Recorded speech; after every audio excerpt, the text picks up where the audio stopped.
Let's move to the new law, which was recently introduced. So we've had rights in the UK for, well, in England and Wales for quite a long time to extend leases and for freehold enfranchisement. So the right of leaseholders to purchase the freehold of the property.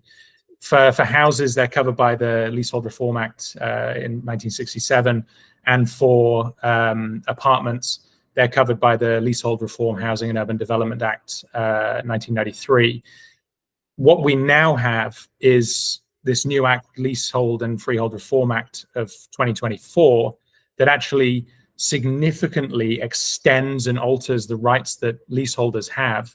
And also, as Olga mentioned, the thing that I'm very happy about is effectively the abolition of leasehold houses in the future, except in very limited circumstances.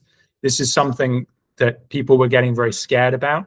Around the time I wrote this article in 2019, where a lot of developers were building houses on housing estates, and instead of just selling them freehold and having, you know, a framework in place for all the covenants and contributions for things like estate roads that were unadopted and so on, they were just giving very long leases for the houses. That a lot of them also had these hidden provisions for increasing ground rent or service charges that just became completely unreasonable. You know, within sort of 10, 20, 30 years, it would increase, but completely out of line with inflation or the consumer price index or anything like that. And it would result in people paying huge amounts of money in the future. So it was a big issue, and it was undermining actually public confidence in leaseholds generally.